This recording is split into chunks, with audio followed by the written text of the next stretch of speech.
نستعينه ونستغفره ونعوذ بالله من شرور أنفسنا وسيئات أعمالنا من يهده الله فلا مضل له ومن يضلله فلا هادي له وأشهد أن لا إله إلا الله وأشهد أن محمدا عبده ورسوله أما بعد.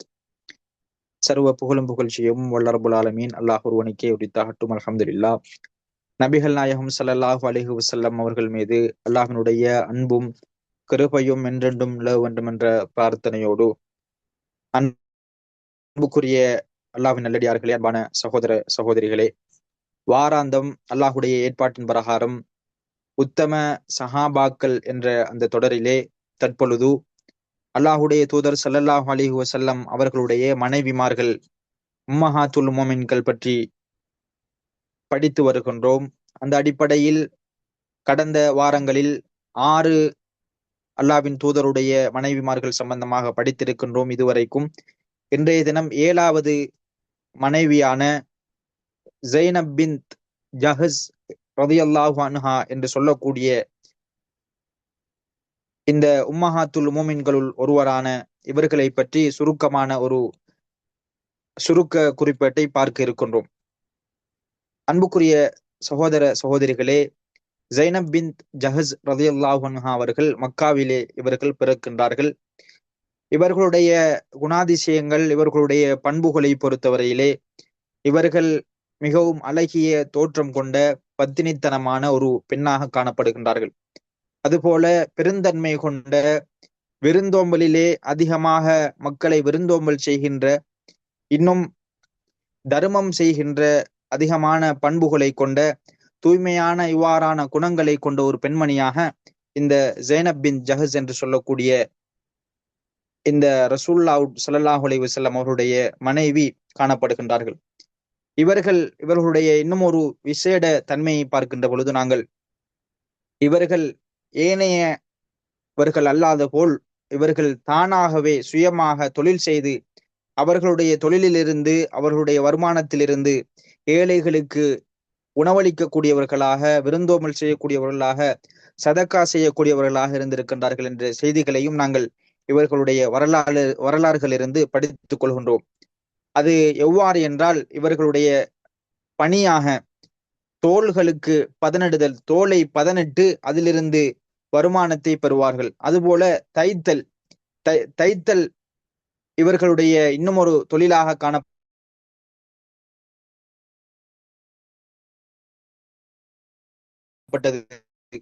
அவர்களுக்கு வரக்கூடிய துணி அதிலிருந்து வருமானங்களை பெற்று சதக்காவை அதிகமாக செய்யக்கூடியவர்களாக, ஏழைகளை அதிகமாக கவனிக்கக்கூடியவர்களாக இருந்தார்கள் என்ற செய்திகளை நாங்கள் பார்க்கின்றோம்.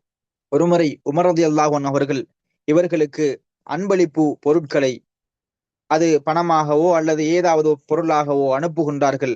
ஜைனப் பின் ஜஹஸ் என்று சொல்லக்கூடிய இந்த உம்மஹாத்துல் மோமின்களில் ஒருவரான இந்த பெண்மணியை பொறுத்தவரையிலே அந்த அனைத்து நன்கொடைகளையும் பெற்று அவர்கள் சொல்லுகின்றார்கள் உமர் ரலியல்லாஹு அன்ஹு அவர்களை பார்த்து, கஃபர் அல்லாஹு லி உமர், உமருடைய பாவங்களை அல்லாஹு தஆலா மன்னிப்பானாக என்று சொல்லிவிட்டு அந்த நன்கொடைகளை எடுத்து அவர்களுடைய இரத்த உறவுகளுக்கும், இன்னும் யாரெல்லாம் அனாதைகளாக காணப்படுகின்றார்களோ அவர்களுக்கும் பகிர்ந்தளித்து கொடுத்தார்கள் என்ற செய்திகளை நாங்கள் வரலாறுகளிலே இவர்கள் சம்பந்தமாக குறிப்பாக பதிவு செய்யப்பட்டிருப்பதை நாங்கள் பார்க்க முடியுமாக இருக்கின்றது. அதுபோல இவர்களுடைய பண்புகள் சம்பந்தமாக ஆயிஷா ரலியல்லாஹு அன்ஹா அவர்கள் அறிவிக்கின்ற செய்தி புகாரியிலே பதிவு செய்யப்பட்டிருக்கின்றது. அவர்கள் சொல்லுகின்றார்கள், வலம் அர இம்ராஅத்தன் கைரம் மின்ஹா, இந்த பெண்மணியை போல சிறந்த ஒரு பெண்மணியை நான் கண்டதே கிடையாது. ஜைனப் பின் ஜஹஸ் என்று சொல்லக்கூடிய அந்த பெண்மணி அந்த அளவு சிறந்த ஒரு பெண்மணியாக காணப்பட்டார்கள். அக்ஸரு சதகத்தன், அதுபோல மிகவும் அதிகமாக சதக்கா செய்யக்கூடிய ஒரு பெண்மணியாகவும் காணப்பட்டார்கள். இன்னும் இரத்த உறவுகளை சேர்ந்து நடக்கக்கூடிய ஒரு பெண்மணியாகவும் காணப்பட்டார்கள்.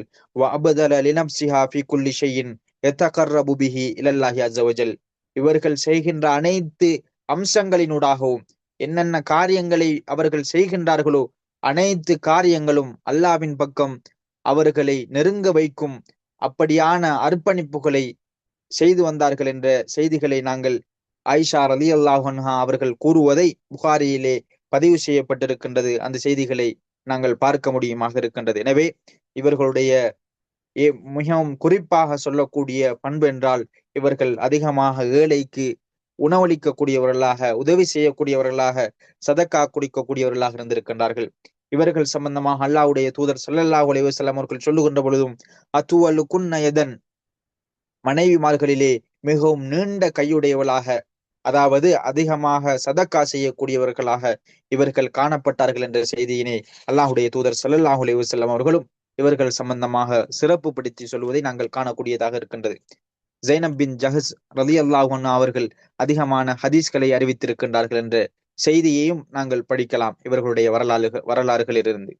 அதுபோல இவர்களை பொறுத்தவரையிலே ஆயிஷா ரலியல்லாஹு அன்ஹா அவர்கள் சம்பந்தமாக அந்த ஹாதிஸத்துல் இஃப்க் என்று சொல்லக்கூடிய அவதூறு நிகழ்ந்த அந்த சந்தர்ப்பத்திலே அவர்களுக்கு ஆதரவாக ஒத்துழைப்பாக இருந்தார்கள் என்ற செய்தியையும் நாங்கள் பார்க்க முடியுமாக இருக்கின்றது. இவ்வாறான பண்புகளை, இவ்வாறான நற்குணங்களை கொண்ட இவர்கள் ஹிஜ்ரி 20ஆம் ஆண்டு மரணமடைகின்றார்கள். அல்லாஹ் அவர்களை தன் பக்கம் அழைத்துக் கொள்கின்றான். இவர்களுடைய ஜனாசா பக்கி என்ற அந்த மக்பராவிலே அடக்கம் செய்யப்படுகின்றது. இவர்களுடைய ஜனாசா தொழுகையை உமர் ரலியல்லாஹு அன்ஹு அவர்கள் தான் தொழுகை நடாத்தி அவர்களை அடக்கம் செய்கின்றார்கள் என்ற செய்திகளும் பதிவு செய்யப்பட்டிருக்கின்றது. எனவே அன்புக்குரிய சகோதர சகோதரிகளே, இந்த உம்மஹாத்துல் மூமின்களுடைய வரலாறுகளில், அல்லாஹ்வின் தூதர் ஸல்லல்லாஹு அலைஹி வஸல்லம் அவர்களுடைய மனைவிமார்களின் வரலாறுகளில் எங்கள் ஒவ்வொருவருக்கும் படிப்பினைகள் இருக்கின்றது.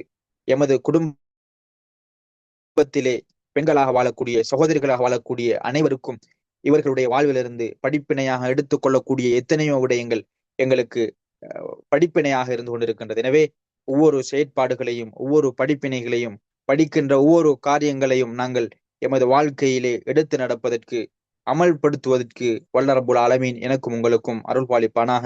வஆகிரு தாவானா அனில் ஹம்துலில்லாஹி ரப்பில் ஆலமீன். அஸ்ஸலாமு அலைக்கும் வரஹ்மத்துல்லாஹி வபரகாத்துஹு.